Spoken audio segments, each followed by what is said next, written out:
नमस्कार दोस्तों, आपका स्वागत है अपनी YouTube चैनल PFP में। कल के वीडियो में IOLCP के रिगार्डिंग बहुत सारे कमेंट्स के चलते आज हम इसी स्टॉक के बारे में बात करने वाले हैं। स्टॉक बहुत ही ज़्यादा नीचे आ चुका है, इसका वैल्यूएशन अट्रैक्टिव नज़र आता है। तो क्या ये वैल्यू इन्वेस्टमेंट है या फिर ये वैल्यू ट्रैप है, इसे समझने की कोशिश करेंगे। तो सबसे पहले कंपनी के रिजल्ट्स पर फोकस करते हैं। रिसेंटली कंपनी के रिजल्ट्स आए जिसके बाद स्टॉक हमें 10% क्रैश होता हुआ नज़र आया।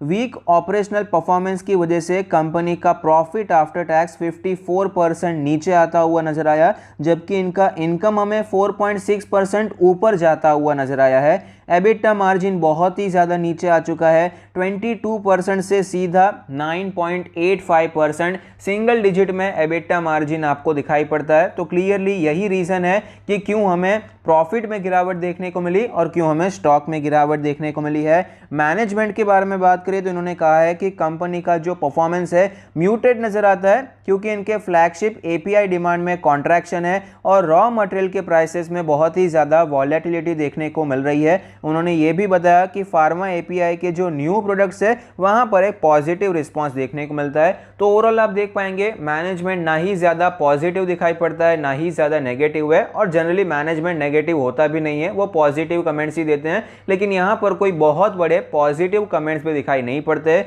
तो मार्जिन में गिरावट देखने को मिली, इसके कारण प्रॉफिट नीचे गया, तो इसके कारण हमें स्टॉक नीचे जाता हुआ नजर आया। मैनेजमेंट की तरफ से भी बहुत ज़्यादा आशावाद यहाँ पर दिखाई नहीं पड़ता है।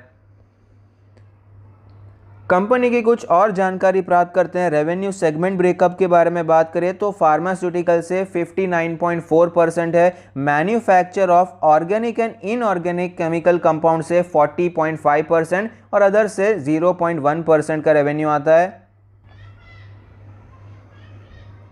लोकेशन वाइज ब्रेकअप के बारे में बात करें तो इंडिया से 68.9% का रेवेन्यू है, रेस्ट ऑफ द वर्ल्ड से 31.1%। तो इनका जो इंटरनेशनल प्रेजेंस है वो भी काफ़ी अच्छा नज़र आता है। ऑपरेटिंग प्रॉफिट ब्रेकअप के बारे में बात करें, फार्मास्यूटिकल से 82.2%, जबकि केमिकल से 17.8%। तो हमने रेवेन्यू सेगमेंट ब्रेकअप में देखा कि केमिकल से 40% का रेवेन्यू आता है, लेकिन ऑपरेटिंग प्रॉफिट में सिर्फ 18% का आपको केमिकल का प्रॉफिट कंट्रीब्यूशन दिखाई पड़ता है, जिससे क्लियरली पता चलता है कि मार्जिन्स आपको केमिकल में ज़्यादा नहीं दिखाई पड़ते, फार्मास्यूटिकल्स में दिखाई पड़ते हैं। तो ये एक अच्छी बात है, क्योंकि फिलहाल कंपनी भी फार्मास्यूटिकल API में फोकस कर रही है। मैनेजमेंट ने कहा भी है कि इनके जो नए फार्मास्यूटिकल्स के API है वहाँ पर हमें एक पॉजिटिव रिस्पॉन्स भी देखने को मिला। तो ये ओवरऑल एक बिजनेस के रिलेटेड एक अच्छी चीज़ हमें दिखाई पड़ती है।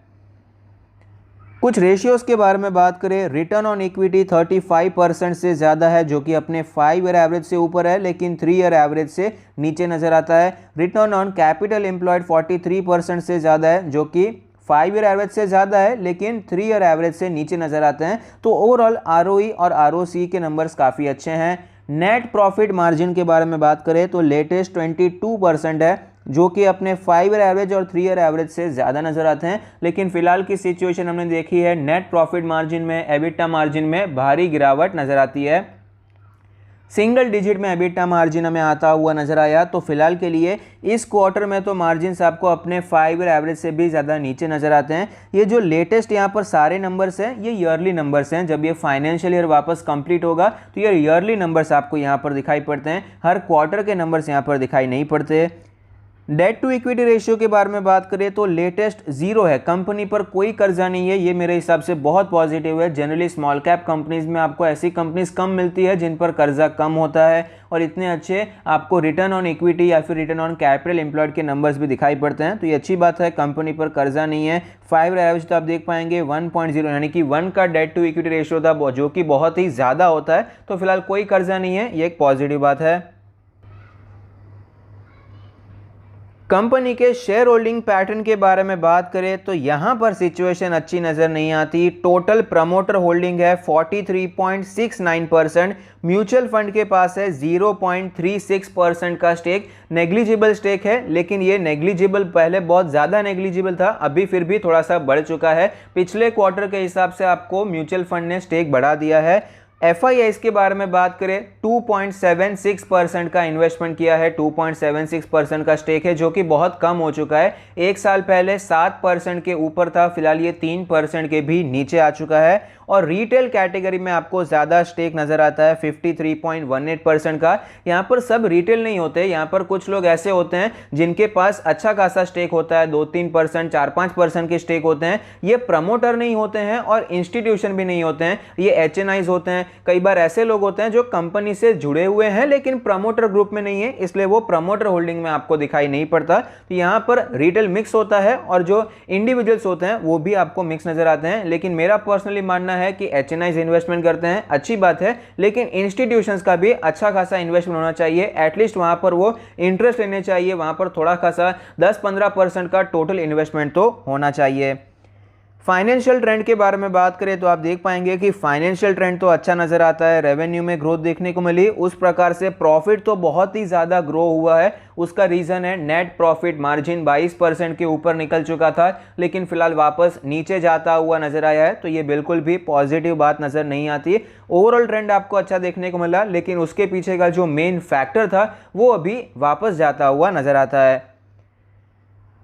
2900 करोड़ की मार्केट कैप है, एक स्मॉल कैप कंपनी है, 10 का पी रेशियो है, बहुत ही चीप वैल्यूएशन नजर आता है। 493 का लास्ट ट्रेडेड प्राइस है। आज हमें 1.5% की गिरावट नजर आती है, कल गैप डाउन ओपनिंग के साथ अप्रॉक्सीमेटली 10-12% की गिरावट देखने को मिली और आज यही वीकनेस हमें कंटिन्यू रहती हुई नजर आती है।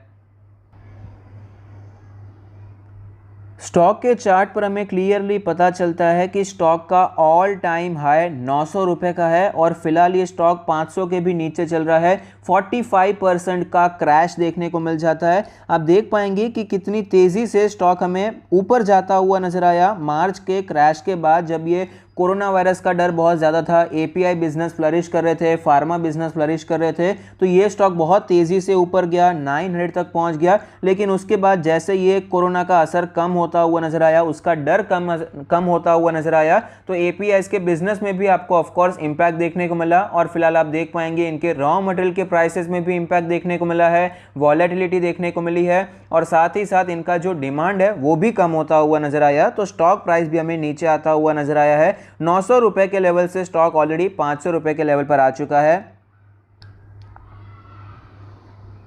स्टॉक पर हमने लास्ट डिस्कशन तकरीबन 2-3 महीने पहले किया था, सितंबर में किया था, यहाँ पर डिस्कशन किया था। यहाँ पर मैंने आपको बताने की कोशिश की थी कि स्टॉक बहुत ही ज़्यादा वीक दिखाई पड़ता है, स्टॉक कंटिन्यूसली ऊपर जाने की कोशिश कर रहा है लेकिन हाई से वापस आपको नीचे आता हुआ नजर आता है। और इसका जो 550 का लेवल है बहुत ही ज़्यादा इंपॉर्टेंट लेवल है, इंपॉर्टेंट सपोर्ट है। ये लेवल अगर टूट जाता है तो बहुत ज़्यादा गिरावट देखने को मिल सकती है, लेकिन यहाँ पर एक बाउंस बैक देखने को मिला, स्टॉक थोड़ा सा ऊपर जाता हुआ नजर आया, तकरीबन 630 के लेवल तक गया, फिर से गिरावट देखने को मिली, सेम लेवल पर ये कंसोलिडेट करता हुआ नजर आया था लेकिन बाद में हमें गिरावट देखने को मिली। ये लेवल हमें डिसाइसिवली टूटता हुआ नजर आया, गैप डाउन ओपनिंग देखने को मिली और स्टॉक हमें उसके नीचे ही ट्रेड करता हुआ नजर आया है।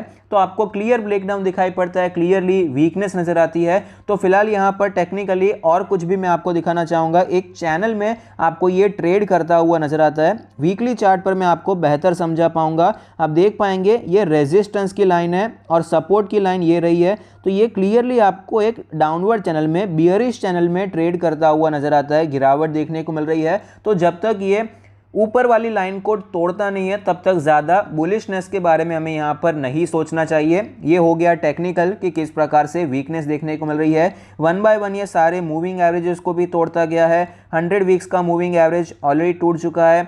200 वीक्स का जो मूविंग एवरेज है वो 409 रुपये का है, जो कि अभी तो फिलहाल के लिए दूर नज़र आता है। तो नेक्स्ट सपोर्ट लेवल हमें यहाँ पर टेक्निकली जो नज़र आता है वो तो है इसका 200 वीक्स का मूविंग एवरेज, और यहाँ पर स्टॉक ने जो लास्ट कंसोलिडेशन किया था वो भी 400 के लेवल पर ही था। यहाँ पर डेली चार्ट पर आप देख पाएंगे कि अच्छा खासा कंसोलिडेशन हमें 400 रुपये के लेवल पर देखने को मिला, इस प्राइस जोन में देखने को मिला था। तो यहाँ पर हम सपोर्ट एक्सपेक्ट कर सकते हैं।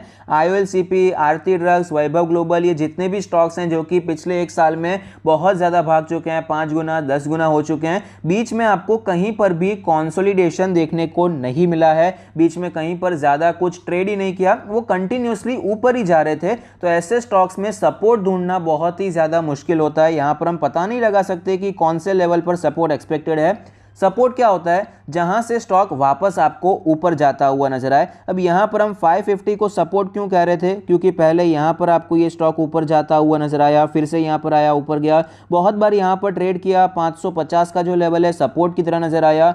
लेकिन पिछले एक साल की हिस्ट्री देखिए किस प्रकार से स्टॉक ऊपर गया है, कंटिन्यूसली ऊपर गया है। बीच में कहीं पर भी ऐसा टाइम नहीं है कि स्टॉक ने थोड़ा सा रेस्ट लिया हो। IOLCP में फिलहाल फिर भी आपको 400 रुपये का जोन एक आध महीने के लिए स्टॉक वहां पर ट्रेड कर रहा था, लेकिन जो दूसरे दो स्टॉक मैंने नाम लिए वहां पर वो भी आपको दिखाई नहीं पड़ता। तो ऐसे स्टॉक्स में स्टॉप लॉस रखना बहुत ही ज़्यादा ज़रूरी होता है।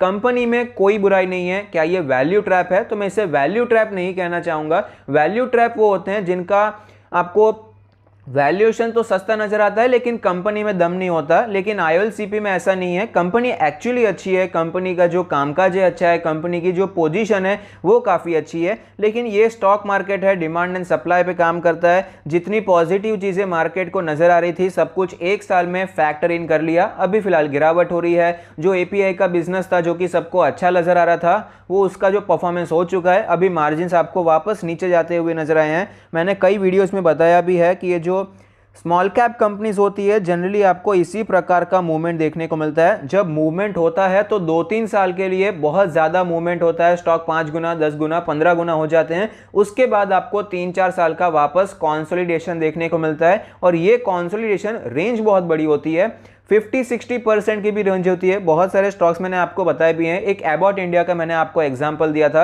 अभी फिलहाल वो लार्ज कैप है लेकिन जब वो स्मॉल कैप मिड कैप था तो इसी प्रकार का मूवमेंट वहां पर भी आपको देखने को मिला। ग्रैन्यूल्स में भी आपको सिमिलर मूवमेंट देखने को मिला। तो यहां पर आपको बस स्टॉक मार्केट का वही रूल अप्लाई होता हुआ नजर आता है। तो करना क्या चाहिए? तो यहां पर अगर आप में होल्डिंग कैपेसिटी नहीं है तो आप स्टॉप लॉस रखकर यहां पर काम कर सकते हैं, निकलने के बारे में सोच सकते हैं। अगर आप इन्वेस्टमेंट के बारे में सोच रहे हैं तो ऑफ कोर्स कंपनी को नजर बनाकर रखिए। कंपनी अच्छी है उसमें कोई डाउट नहीं है। लॉन्ग टर्म के लिए इन्वेस्टमेंट करना चाहते हैं तो कंपनी वॉच लिस्ट पर रख सकते हैं। लेकिन अगर आप ये सोच रहे हैं कि जल्दी स्टॉक ऊपर चला जाएगा तो टेक्निकली ऐसे कोई भी हमें यहाँ पर सिग्नल्स नजर नहीं आते हैं। स्टॉक में बाउंस बैक ऑफकोर्स आ सकता है, जैसे मैंने यहाँ पर एनालिसिस किया था कि गिरावट हो सकती है। उसके बाद एक बार गया लेकिन वापस नीचे आया। तो ओवरऑल जो ट्रेंड चल रहा है बियरिश चल रहा है। तो यहां पर इसके जो ग्रेविटेशनल फोर्स है स्टॉक का, साइंटिफिक भाषा में कहे तो भाई यही है, ग्रेविटेशनल फोर्स यहाँ पर बहुत ही ज़्यादा स्ट्रांग नज़र आता है। तो टेक्निकली काम करना है तो अभी तो फिलहाल कुछ नहीं करना, खरीदारी नहीं करना, इन्वेस्टमेंट करना है फंडामेंटली। तो फिलहाल यहाँ पर हमें लोअर लेवल्स का वेट करना चाहिए, 400 का तो एटलीस्ट वेट करना चाहिए। तब तक यहाँ पर फिलहाल वेट एंड वॉच की रणनीति अपनानी चाहिए। तो आप अगला कौन सा स्टॉक मैं एनालिसिस करूँ, आप क्या चाहते हैं, आपको कौन से फेवरेट स्टॉक्स हैं या फिर कहाँ पर आप फंस चुके हैं जहाँ पर आपको गाइडेंस चाहिए, मुझे कमेंट बॉक्स में ज़रूर बताइए। Thank you, stay happy, happy investing.